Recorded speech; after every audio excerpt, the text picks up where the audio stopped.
So mga badik, ang unahin natin ay itong kanyang ECN mga badik. Ito. Dapat pag-test natin dito mga badik ay walang palo yung analog tester natin.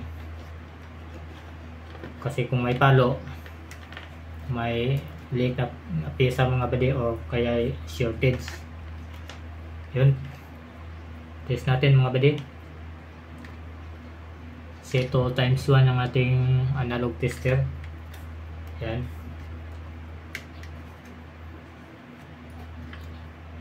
Yan. Test natin.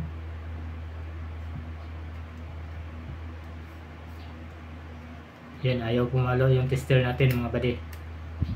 Yun ay walang shortage ng ating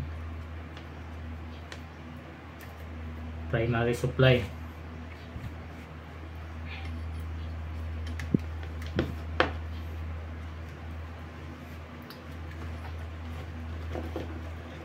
Test din natin ang dalawang fuse mga badik. Yun, pumalo. Okay yung tester. Gamitan natin ang digital para doon tayo sa buzzer mga badik.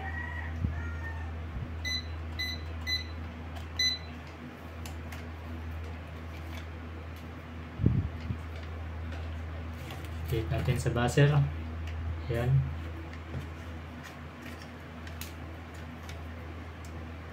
Okay, good yung fuse.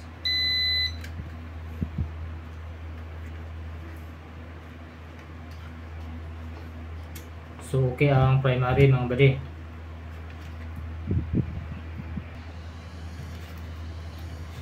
So po mga badik ay itong primary section niya ay walang problema. Kasi okay itong dalawang fuse natin at walang palo itong ECN. So dumapo na po tayo sa bridge type diode mga badik. Ito po nakita natin.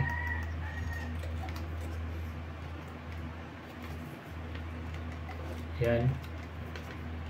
Itong dalawang apat na paa mga badik. May sign pala dito mga badik ay yung may positive, may negative. At itong sa gitna mga badik, ito ang papasukan sa AC natin, yung ECN. Dapat walang palo din ito mga badik.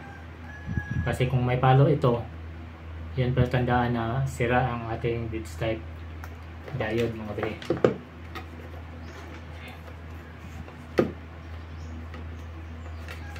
Ayan, test natin. Yung analog na pa rin na ang ating gamitin mga badik.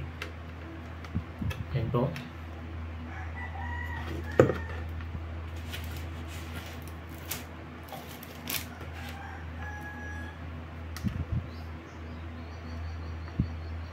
Yan, walang palo mga badik.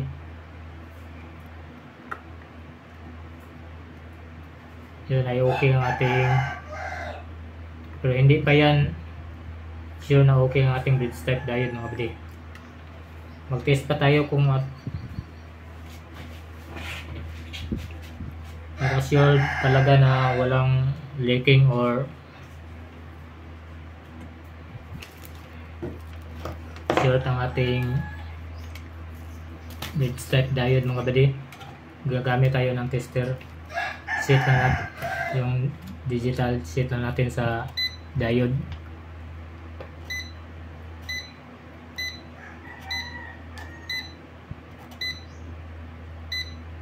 Ayan.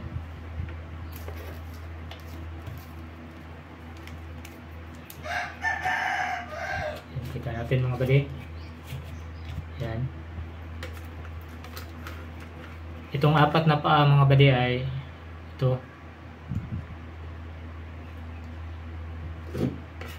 Ito ang negative, positive, negative, positive.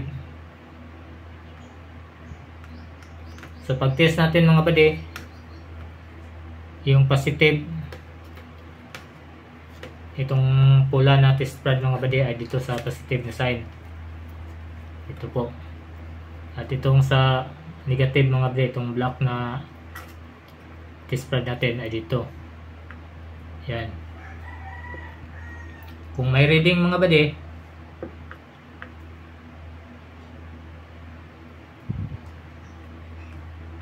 yan, kung walang reading, pagbaliktarin natin ang test rod mga buddy, kung may reading ay good ang ating grid stripe diode mga buddy. Yan.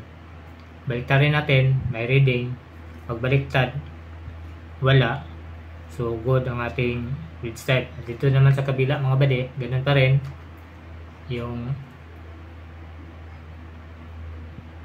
positive sign ay yung pula na test rod natin, yan, at sa itong itim ay sa negative. Yan, wala pa rin reading mga buddy. Pagbaliktarin natin ay may reading na yan. Yan po. Yan po tandaan na good ang ating grid stripe diode mga buddy. So okay ang ating grid stripe diode. Step by step lang ating pag test mga buddy. Yan po. Ang susunod ay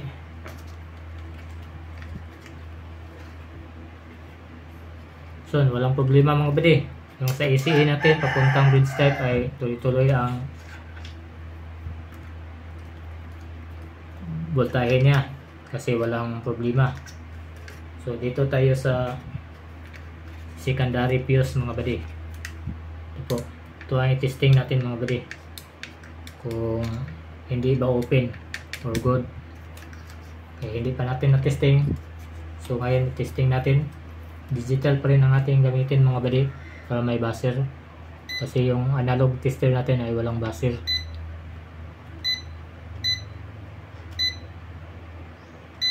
Ayan, set natin. Ayan.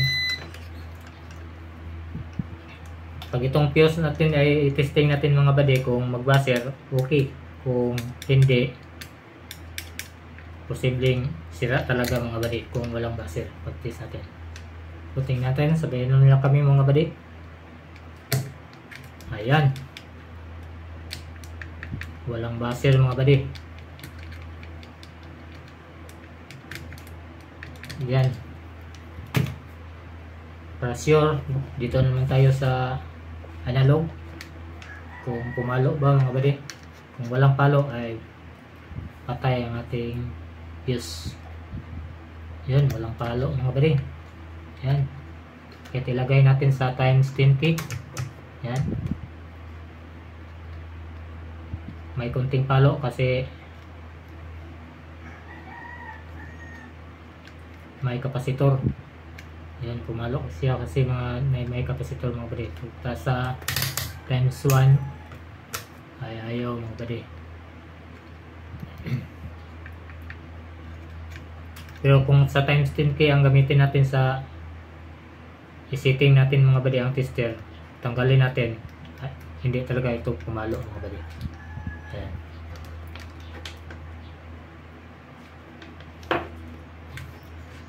So yun ang dahilan mga buddy kung na walang power ang ating itong board mga buddy, kasi kung putol ito, ang voltahe galing dito mga buddy ay papunta dito sa itong chopper. Ito papunta dito ang kanyang voltahe. Kung putol, walang pumunta dito mga buddy, ayaw, hindi maka-oscillate yung secondary natin, walang voltahe. Ayan.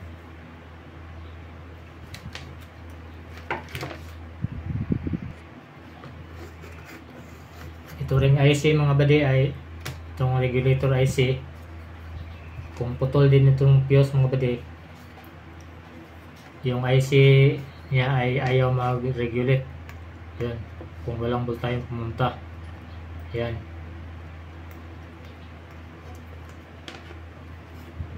Kaya yun ang dahilan na walang power ang ating mainboard sa sharp inverter refrigerator mga buddy. Yun, tuloy lang natin ang ating pag-check para malaman pa natin kung meron pa bang nasira. Una na itong fuse mga buddy, tanggalin na natin ito mamaya. Gahanap pa tayo kung meron pa bang nasira mga buddy para sure na walang problema.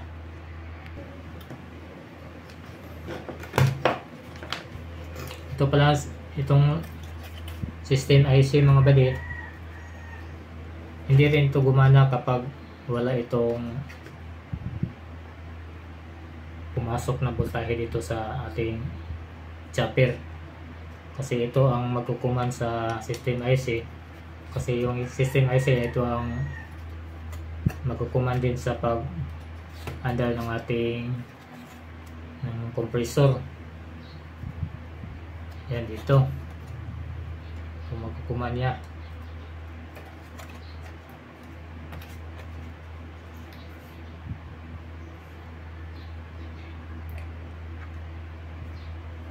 Na-check ko na yung ibang mga pisa mga buddy, wala namang problema. Itong kaniyang mga photocoupler okay naman. So tanggalin na natin itong fuse mga buddy. Palitan natin ng fuse para masubukan natin. Sana ito lang ang problema para minus gasto sa customer mga buddy. So, tanggalin muna natin. Yan.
Testing natin mga buddy.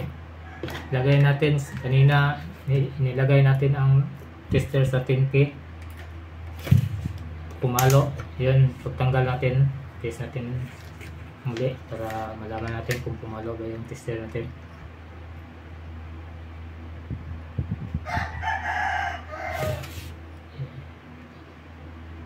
Yun, ayaw pumalo mga buddy. Yan. So, sira talaga ang ating kanyang secondary fuse. Ayan. Tingnan natin mga buddy kung ilang amperahe ito.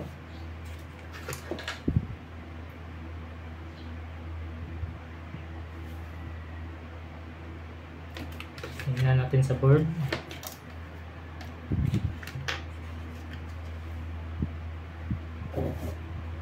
Makita.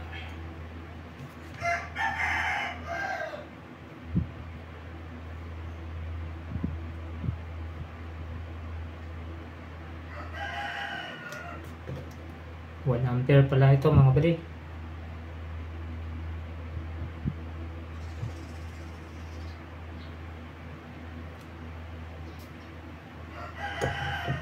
One ampere lang itong fuse. Ito mga buddy, kita natin. Lagyan natin ito ng paa mga buddy para malagay natin ng sakto sa kanyang board. Gayin ito mga buddy. Lagyan po muna natin. Tabihin man yun muna.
Yan, balik rin natin.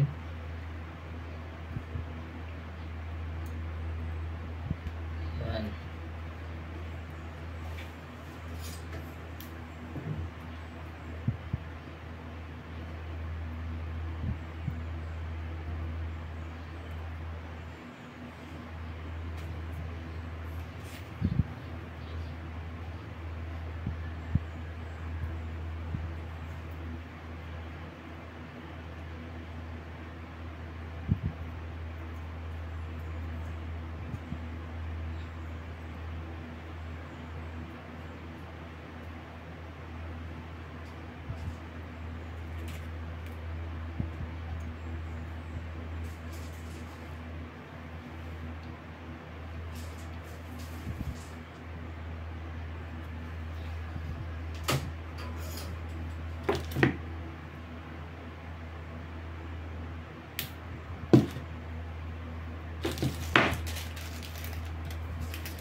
Ito mga buddy, may paa ng ating fuse.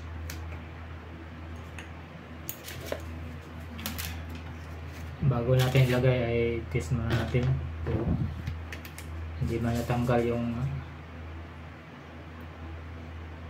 wire sa loob niya mga buddy sa paglagay natin ng lead. Yan, pumalo yung tester mga buddy.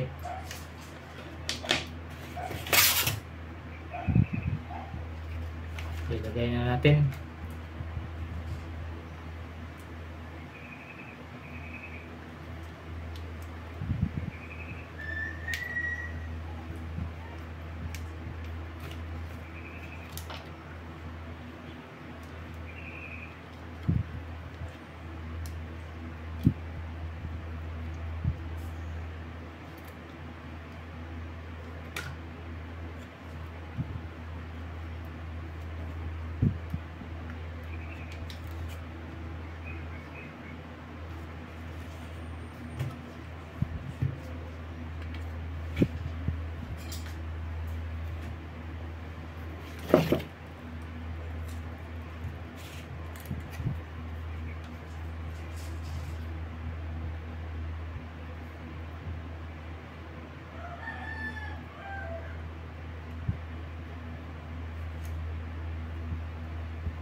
Okay mga buddy,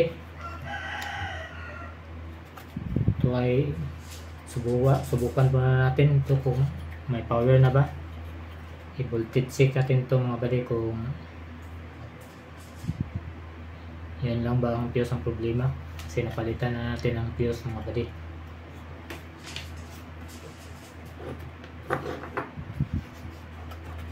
So maghanap na ako ng ang kabit nito sa AC mga buddy. Ito lang po ang gamitin natin mga buddy. Yan po.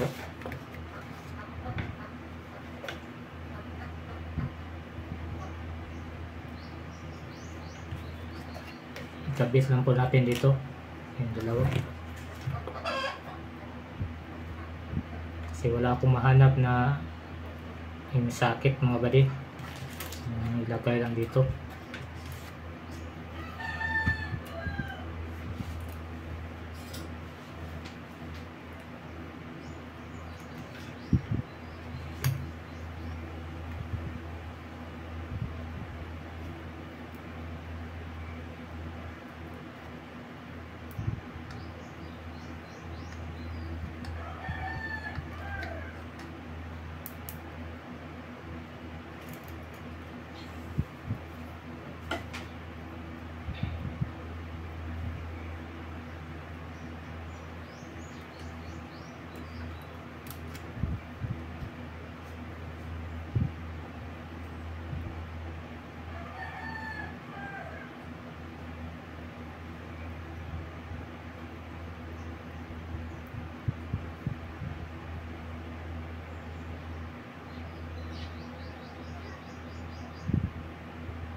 Yan.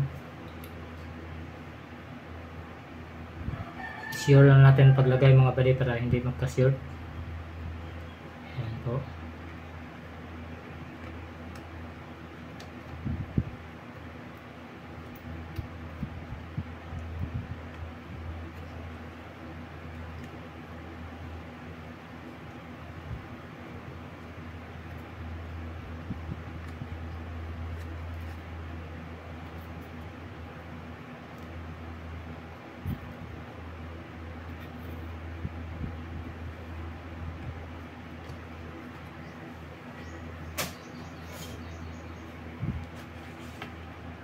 Yan mga buddy, ilagay na natin.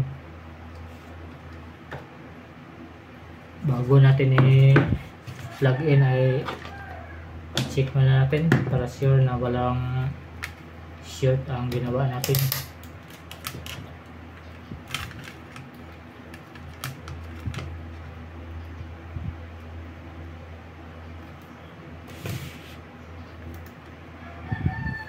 Yun, hindi pumalo yung tester mga buddy, so okay yung ginawa natin.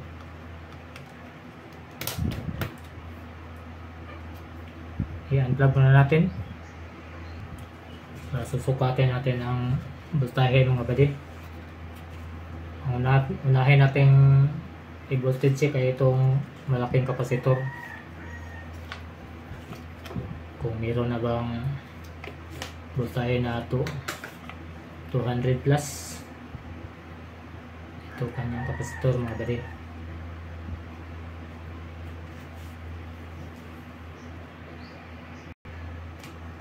Kuha muna tayo ng tester mga buddy. Itong gagamitin natin na itong digital.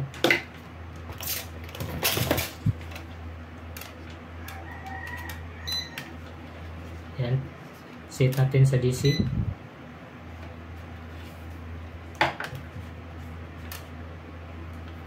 Yan. Pagsukat natin dito mga buddy ay itong dito sa itong malaking kapasitor. Dito natin isukat sa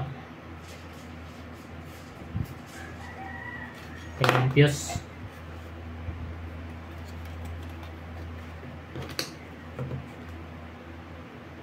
Dito sa kabilang paa ng fuse mga buddy, yung papunta na dito sa circuit galing sa kapasitor. At itong isang test pad mga buddy ay dito sa kabilang paa ng kapasitor. Yan po, ang positive ay itong nasa fuse. Ito nakita natin, ito ang dalawang paa ng fuse mga buddy. Ito ang linya papuntang positive ng kapasitor. At dito tayo sa kabilang paa ng fuse para malaman natin na good na talaga itong fuse ng buddy.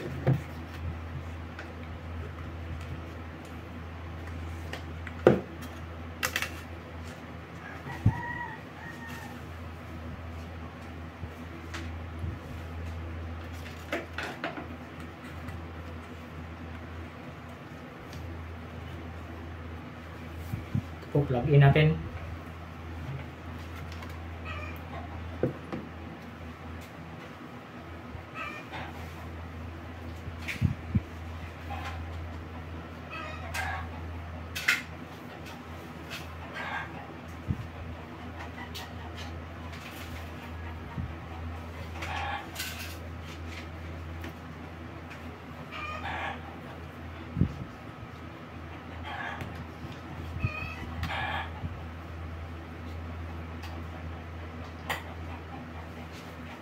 Ayan, naka-plug in na mga buddy. Voltage check natin. Ito ay sa bandang fuse. Ito sa positive. Ayan. At ito ay sa kabilang paa ng kapasitor. So nasa 321-22 volts mga kapatid. Akala ko nasa 200, mahigit, nasa 300 plus pala. Ayan.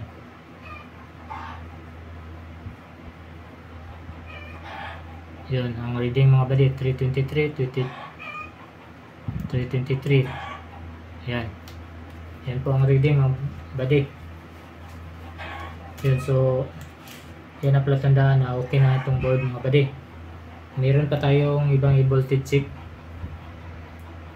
dito sa kanyang circuit. Check din tayo ng 5 volts mga buddy. Ito, kung may 5 volts ba mga buddy. Yan, meron. At dito sa kabila, kung may 12 volts bang output mga buddy. Yan, meron. Kita natin, tester mga buddy, 12 volts. So, okay na yung mainboard mga buddy. Kasi kung may short pa ang circuit ay mapuputol muli yung fuse na inilagay natin. Yun, sure na ang output voltage ay 323 volts. Nakita natin kanina mga buddy.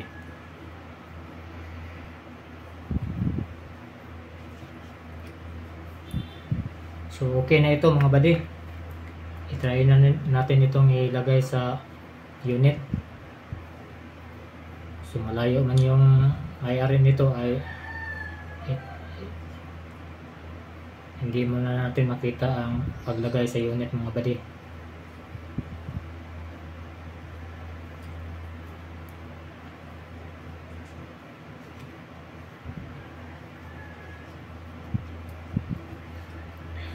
So yan, plug na natin mga buddy.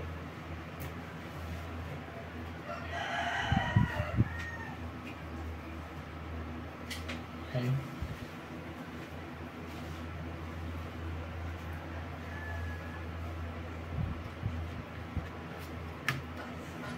Tanggalin na natin itong nilagay nating temporary AC wire mga buddy.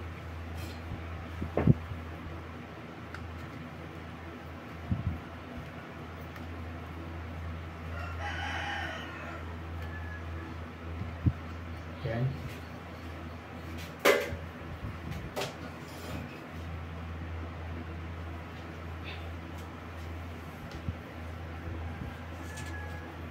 So okay na ito mga buddy.